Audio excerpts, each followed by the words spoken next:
আমরা সবাই সব সময় ভাবতে থাকি নবীজি সাল্লাল্লাহু আলাইহি ওয়াসাল্লাম ফরজ সালাতের পর কোন আমলগুলো করেছেন।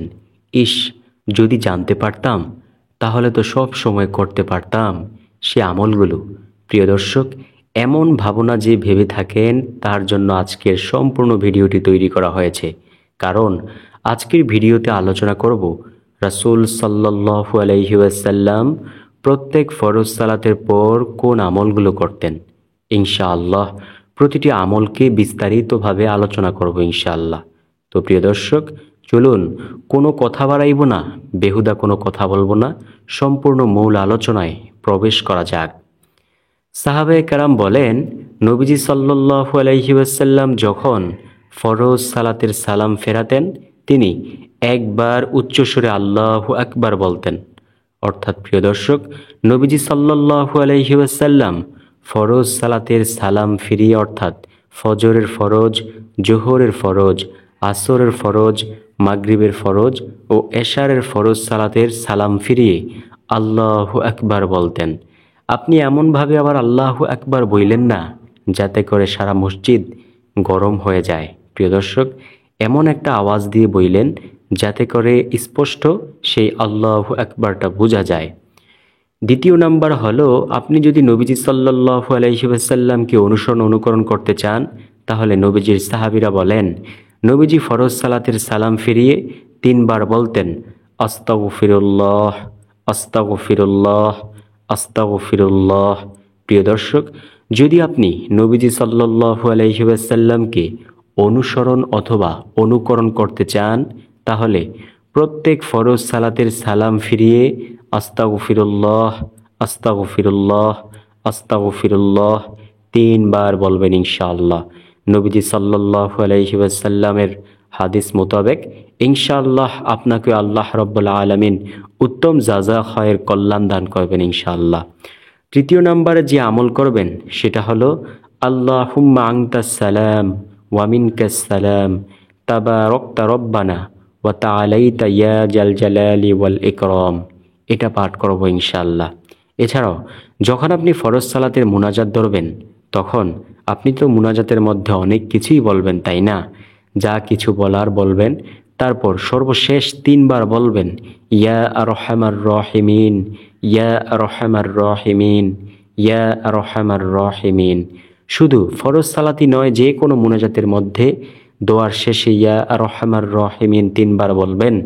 নবী সাল্লাল্লাহু আলাইহি ওয়াসাল্লাম বলেন, এটা যে ব্যক্তি বলবে তার দোয়া মুনাজাত আল্লাহ তাআলা খালি হাতে ফিরাবেন না, তার দোয়া ও মুনাজাতখানা আল্লাহ রাব্বুল আলামিন অবশ্যই কবুল করবেন ইনশাআল্লাহ।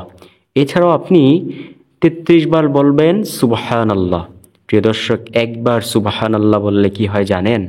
রাসূল সাল্লাল্লাহু আলাইহি ওয়াসাল্লাম বলেন, একবার সুবহানাল্লাহ যদি কোনো ব্যক্তি বলে তাহলে এর ওজন এতটা বেশি যে সাত আসমানের যত মধ্যবর্তী ফাঁকা জায়গা রয়েছে সকল জায়গাগুলো আল্লাহ নেক দ্বারা পূর্ণ করে দেন।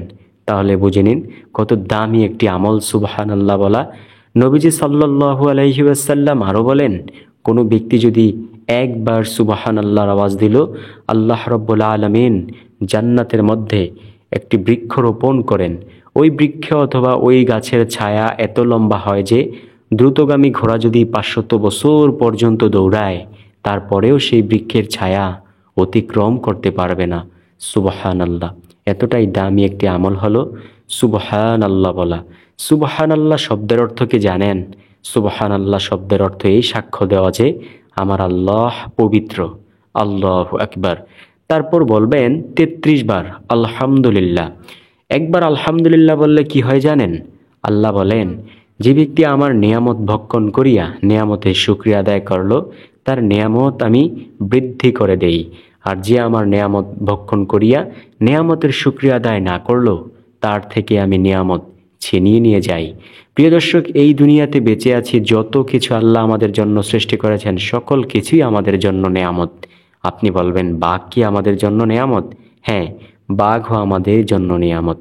কোনো না কোনো ক্ষেত্রে বাঘও আমাদের জন্য নিয়ামত। প্রিয় দর্শক, কোনো কিছু কি আল্লাহ রাব্বুল আলামিন অনর্থক দুনিয়াতে সৃষ্টি করে নাই। শুধু মানুষকে বানাইছে, মানুষ আর জিন জাতিকে বানাইছে আল্লাহর গোলামি করার জন্য, আর যা কিছু আছে সকল কিছু বানাইছে মানুষের গোলামি করার জন্য। প্রিয় দর্শক, আল্লাহ রব্বুল আলামিন মায়া করে ভালোবেসে এই বান্দাবান্দিদেরকে সৃষ্টি করেছেন। সুবহানাল্লাহ। তারপর 34 বার বলবেন আল্লাহু আকবার।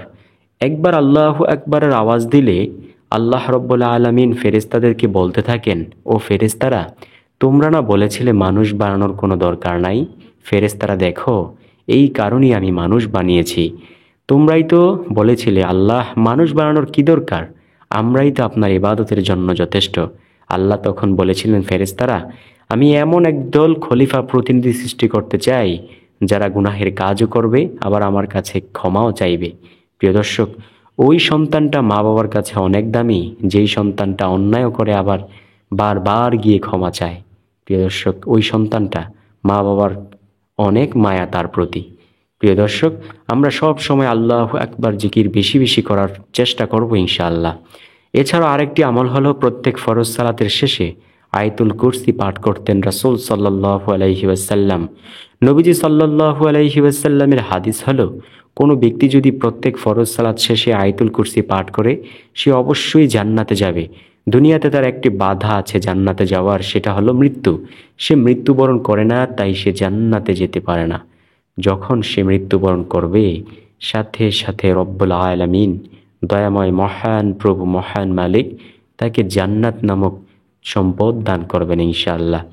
এমন জান্নাত, যেই জান্নাতের কথা আল্লাহ বলেন, আমি এমন জান্নাত তোমাদের জন্য বানাইছি যেই জান্নাতে গিয়ে তোমরা যা চাইবা তাই পাইবা। আল্লাহু আকবার। আল্লাহ বলেন, মা তাশতাহি আনফুসুকুম। প্রিয় দর্শক, ওইখানে যা চাইবা তাই পাইবা। নবীজি সাল্লাল্লাহু আলাইহি ওয়াসাল্লাম বলেন, হাশরের ময়দান থেকে আল্লাহ রব্বুল আলামিন সকল জান্নাতবাসীদেরকে জান্নাতে প্রবেশ করাবেন। জান্নাতে প্রবেশ করাইয়া এইবার বলবেন, ও জান্নাতীরা, আমি কি তোমাদের সব ওই যেই ওয়াদা দিয়েছিলাম সেই ওয়াদাগুলো পূরণ করতে পেরেছি?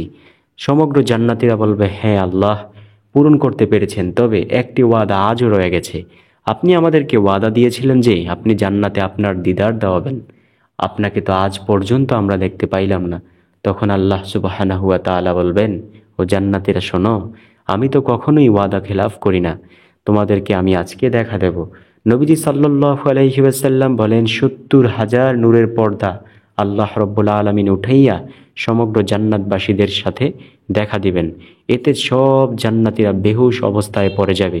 কত কোটি বছর যে চলে যাবে বেহুশ অবস্থায়, সেটা একমাত্র আল্লাহ সুবহানাহু ওয়া তাআলাই ভালো জানেন। প্রিয় দর্শক, এতটাই দামি এই আমলগুলো, এই দোয়াগুলো, আপনি সব সময় এগুলো পাঠ করবেন ইনশাআল্লাহ। এছাড়াও ফজরের সালাত ও মাগরিবের সালাতের পর 7 বার বলবেন, আল্লাহুম্মা আজরিনি মিনান নার। আল্লাহুম্মা আজরিনি মিনান নার শব্দের অর্থ, ও আল্লাহ, আপনি আমাদেরকে জাহান্নামের আগুন থেকে বাঁচান। প্রিয় দর্শক, যদি জাহান্নামের আগুন থেকে বাঁচতে চান তাহলে এই আমলগুলো বেশি বেশি পরিমাণে করুন এবং ফজরের ও মাগরিব সালাতের পর সূরা হাশরের শেষ 3 আয়াত পাঠ করুন। 70,000 রহমতের ফেরেশতা আপনার জন্য সারাক্ষণ শুধু দোয়া করবে। আসুন আমরা সকলেই নবীজি সাল্লাল্লাহু আলাইহি ওয়াসাল্লামের এই গোপন এই আমলগুলো, অত্যন্ত দামি আমলগুলো করার চেষ্টা করি। আল্লাহ রব্বুল আলামিন আমাদেরকে তৌফিক দান করুক। আল্লাহ যদি তৌফিক দেয় সব কিছু সম্ভব, আল্লাহ যদি তৌফিক না দেয় কোনো কিছুই সম্ভব না। ভালো লাগলে ভিডিওটি যারা আপনাদের প্রিয়জন রয়েছে তাদের মাঝে অবশ্যই ভিডিওটিকে শেয়ার করতে ভুলবেন না। ভালো থাকুন, সুস্থ থাকুন। আর হ্যাঁ, যদি ভিডিওটি ভালো লাগে তাহলে অবশ্যই চ্যানেলটাকে সাবস্ক্রাইব করিয়া পাশে থাকা বেল আইকনটাও বাজিয়ে দিয়েন এবং কমেন্টে জানিয়ে দিয়েন আপনার প্রিয় ভিডিওর কোন টাইটেলে হতে পারে।